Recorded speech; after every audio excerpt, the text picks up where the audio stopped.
வணக்கம். இது உங்கள் தமிழ் சைனிக்.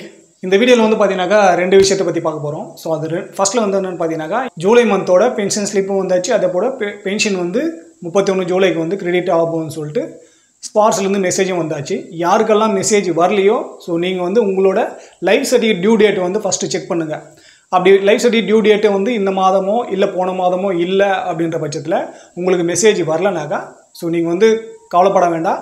உங்களுக்கு சரியான நேரத்தில் வந்து பென்ஷன் கிடைச்சிடும். இது வந்து ஆட்டோ ஜென்ரேட் மெசேஜ் தான்.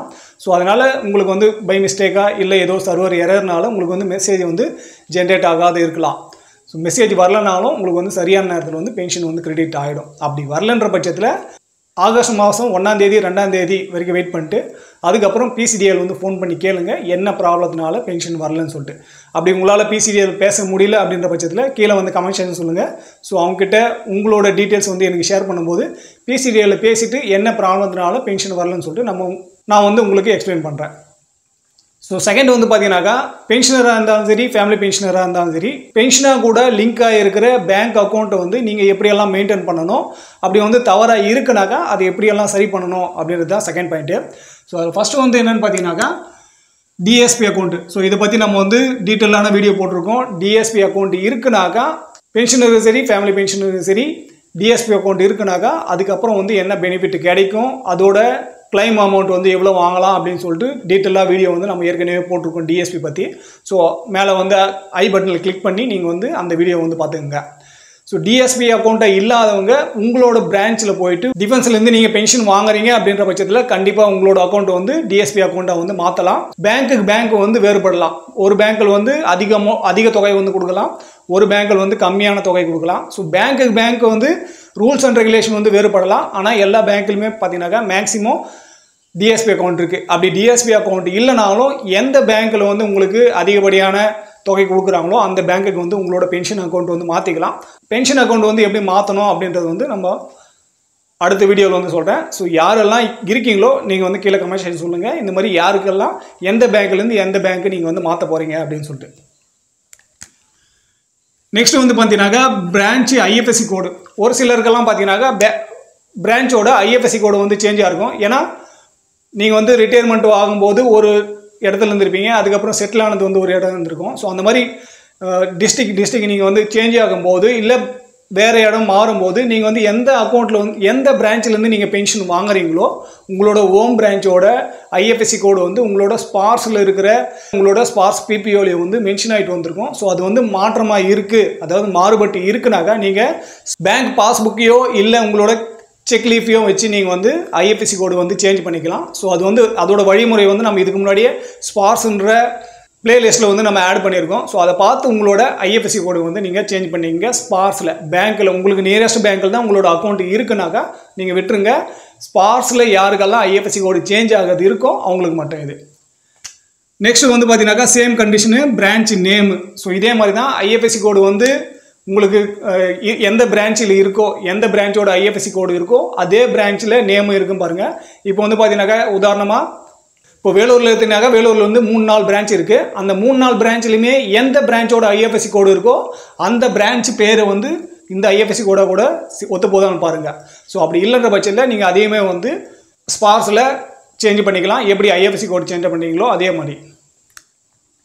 அடுத்து வந்து பார்த்தீங்கன்னாக்கா உங்களோட நியர்பை பேங்க்கில் உங்களோட அக்கௌண்ட் இல்லை, ஒரு சிலரெல்லாம் வேறு இடம் போயிட்டு நீங்கள் செட்டில்மெண்ட் ஆகிருக்கீங்க, அங்கே வந்து உங்களோட இன்னுமே பேங்க் அக்கௌண்ட் வந்து ட்ரான்ஸ்ஃபர் பண்ணாமல் உங்களோட ஹோம் பிரான்ச் வந்து தூரமாக இருக்குது, ஒரு 30 கிலோமீட்டர் 40 கிலோமீட்டர் வந்து நீங்கள் டிஸ்டன்ஸில் வச்சுட்ருக்கீங்க அப்படின்ற பட்சத்தில் உங்களோட நியர்பை பேங்க்கு உங்களுக்கு எவ்வளோ கிட்ட இருக்குதோ பேங்க்கு சேம் பேங்க்கோட பிரான்ச்சு எவ்வளோ கிட்ட இருக்கோ அந்த பிரான்ச்சுக்கு வந்து உங்களோட அக்கௌண்ட்டை ஃபஸ்ட்டு மாற்றிக்குங்க.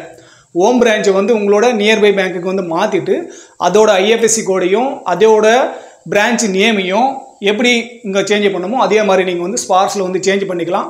ஸோ டிஸ்டன்ஸில் இருக்குது, நான் ஒரு டைமும் அங்கே போயிட்டு எதனா சந்தேகம் இருக்குது கேட்கணுன்னாக்கா பிரான்ச்சுக்கு போயிட்டு வர்றதுக்கு எனக்கு வந்து முடியல இல்லை டிஸ்டன்ஸில் இருக்குன்றவங்க இந்த மாதிரி நீங்கள் உங்களோட பிரான்ச்சையும் வந்து சேஞ்ச் பண்ணிக்கலாம். பேங்க் டு பேங்க் சேஞ்ச் பண்ணுறங்க அப்படின்னு நினைக்கிறீங்க, அதாவது ஒரு பேங்க்லேருந்து இன்னொரு பேங்க்குக்கு வந்து சேஞ்ச் பண்ண போகிறோம், ஏன்னா டிஎஸ்பி அக்கௌண்ட்டோட பெனிஃபிட் வந்து ஒரு பேங்க்கில் அதிகமாக இருக்குது இன்னொரு பேங்க்கில் வந்து கம்மியாக இருக்குது அப்படின்னு நினச்சி பேங்க் டு பேங்க் வந்து சேஞ்ச் பண்ணுறீங்க அப்படின்னாக்கா நீங்கள் ஐஎஃப்எஸ்சி கோடு சேஞ்ச் பண்ணுறதாலும் சரி நேம் சேஞ்ச் பண்ணுறதாலும் சரி இல்லை உங்களோட நியர்பை பேங்க்கோட பேங்க்குக்கு வந்து நீங்கள் அக்கௌண்ட் ட்ரான்ஸ்ஃபர் பண்ணுறீங்க அப்படின்னாலும் சரி, எப்போ வந்து பென்ஷன் கிரெடிட் ஆகுதோ, இப்போ ஜூலை 31க்கு வந்து பென்ஷன் கிரெடிட் ஆகுதுனாக்கா 1ஆம் தேதி 2ஆம் தேதி இந்த ப்ராசஸ் வந்து ஸ்டார்ட் பண்ணுங்கள். பென்ஷன் வந்து அக்கௌண்ட்டில் கிரெடிட் ஆன பிறகு நீங்கள் வந்து ஸ்பாஸில் இந்த பேங்க் டு பேங்க் சேஞ்ச் பண்ணுற விஷயமோ இல்லை மற்ற பேங்க் டீட்டெயில்ஸாக எல்லாம் அப்டேட் பண்ண போகிறீங்களோ அது வந்து 1ஆம் தேதி 2ஆம் தேதி ஒரு 10ஆம் தேதிக்குள்ளே இந்த ப்ராசஸ் வந்து நீங்கள் கம்ப்ளீட் பண்ணுற மாதிரி பாருங்கள். ஏன்னா நெக்ஸ்ட் பென்ஷன் வந்து பார்த்தீங்கன்னாக்கா அந்த அக்கௌண்ட்டில் வந்து கிரெடிட் ஆகிற மாதிரி இருக்கும். ஏன்னா 20ஆம் தேதி தான் பென்ஷனோட ஃபுல் டீட்டெயில்ஸும் வந்து ஆடிட் ஆகிட்டு உங்களுக்கு 21லேருந்து 25க்குள்ளே நம்மளுக்கு வந்து மெசேஜ் வருது. ஸோ அந்த தேதிக்குள்ளே நீங்கள் வந்து உங்களோட பேங்க் டீட்டெயில்ஸ் வந்து அப்டேட் பண்ணுங்கள். பேங்க் டு பேங்க் கூட நீங்கள் வந்து சேஞ்ச் பண்ணலாம். இந்த மாதிரி பேங்க் டு பேங்க் சேஞ்ச் பண்ணுறவங்க ஃபஸ்ட்டு பழைய பேங்க்கோட அக்கௌண்ட்டை வந்து க்ளோஸ் பண்ணாதீங்க. எது வரைக்கும் புதிய பேங்க்கில் வந்து பென்ஷன் வந்து கிரெடிட் ஆகலையோ ஃபஸ்ட்டு புதிய பேங்க்கில் வந்து அக்கௌண்ட் ஓப்பன் பண்ணுங்கள்.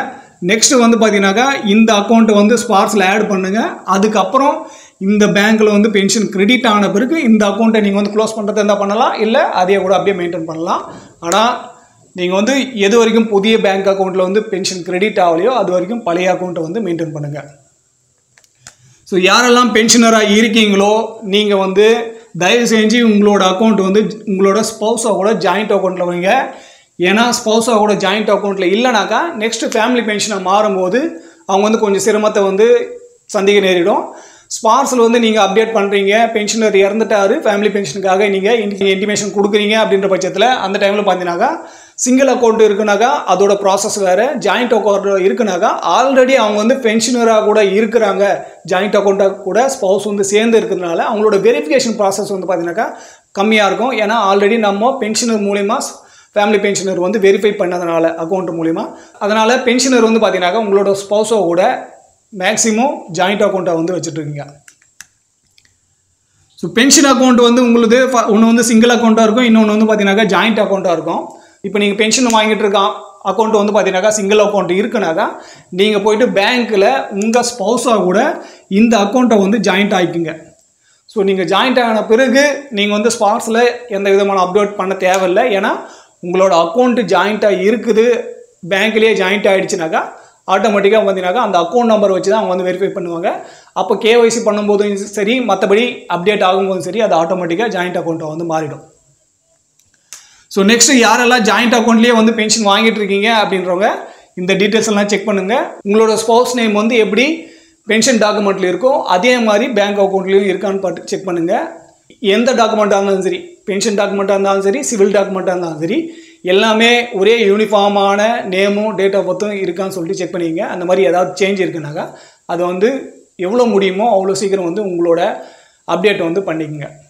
ஸோ இந்த வீடியோவில் தான் இந்த வீடியோ பற்றின வேறு எதனா கருத்து இருக்குது இல்லை சந்தேகம் இருக்குனாக்கா கீழே கமெண்ட்ஸ் சொல்லுங்கள். அதே போல் ஃபஸ்ட் டைம் நம்ம சேனல் பார்க்குறவங்க மறக்காமல் சேனல் சப்ஸ்கிரைப் பண்ணிவிட்டு பக்கத்தில் இருக்க பெல் ஐக்கானை கிளிக் பண்ணிக்கங்க.